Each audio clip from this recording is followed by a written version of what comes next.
هجوومێک دەستی پێکرد پێڵێن هجوومی پشتاشان قەرناقا و پشتاشان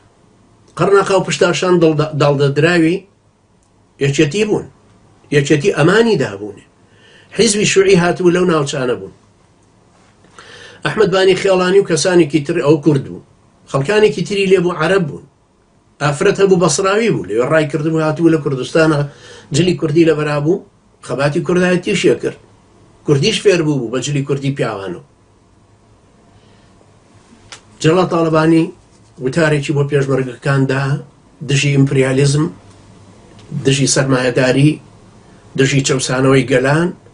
هەموو ئەم ڕقوقین و بغزەشی هێنایە و خستە سەر حیزبی شوعی وتی ئەمانن کە لە سەرەتای سۆشیالیزمی و سەرەتای مارکسی لینینیزم تێنەگەیشتون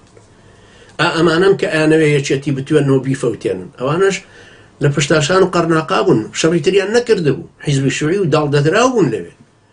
مەقەڕاتیانە و کە عادەتی حیزبی شوعی یعنی هەر کۆرسەکاتەوە و تەسقیفکردنی کەوادر ئەم جۆرە شتانە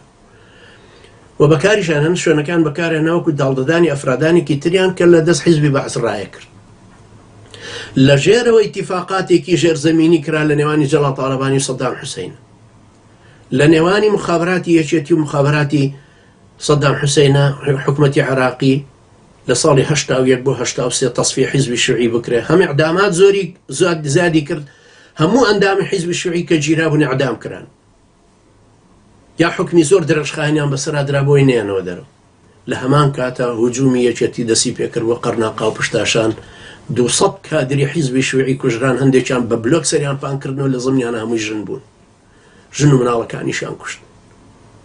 شەڕەکان لەگەڵ یەک پارتیە هەرەوەندە نەبوو بەرامبەر بە پارتی بێ یەک پارتی لە شوێنەکە هەبوو ئەیان کوشت جگە لە اختیاراتی وەکو عەبدولی سووران و ئەوانەی ترکە لە سلێمانی کردیان هەر کەسێ بیان زانیای پارتیە لە هەر شوێنێک لە شارە زوورایان کرد یا بەرامبەر بە سۆشیالیستی شەڕەکەی جەمالی عەلی باپیر و ئەو شەڕانەی ترکە لەو ناوچانەی مالومە و گاپێڵۆن و هەڵەدن و قوڵقوڵە و ئەم ناوچە ئەم خەتی دۆڵی جافایەتی هەمووی معلومن کە لێ چۆن لەگەڵ شێرکۆی سەی عەلیە ئەو کلاشکۆفی خستە سەر ئەو دەمانچەی خستە سەر ئەو لێک کاتە میواندارەتیش بوو جەمالی عەلی باپیر خۆی و مەجموعەیەک بە ئەمری جەڵال تاڵەبانی ڕۆیشتبوون بۆ لای شێرکۆی سەید عەلی شێرکۆی سەی عەلی سۆشیالیست بوو جەمال عەبدوناسر جەمالی عەلی باپیر پیلانەکەی دانابوو کە خۆم پەلاماری شێرکۆ دەم ئەو دەمانچەی لەسەر ئەو ڕاگر ئەویتر لەسەر ئەوی ڕاگر ئەو کلاشکۆفی لەسەر ئەو ڕاگرت و لە یەک لەحزەیە کە هەموو تەقاندیان ئەو هەموو یەکتریان کوشت و یەکتریان کە لە پارچە کرد وەڵام شێرکۆی سەی عەلی ئەوانەی کە لەگەڵی بوون چخماخی بوون ئەوانە زۆرتر بە حەزەر بوون هەمویان هاتبوون پشت ئەوانەوە بۆ یەک کە شەڕەکە ڕوویدا جەمالی عەلی باپیرش کوژرا و شێرکۆش کوژرا ئەوانەش هەمووی کوژران کە نزیکی دائیرەی یەکەم بوو بەڵام ئەوانی تر دەرچوون و دوای لەگەڵ عەلەگاور هاتن بوون تەرەفی حکومەت و بوون بەجاش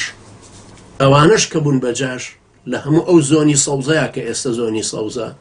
هەمووی لە تاو یەکێتی ڕایان کرد بوون بەجاش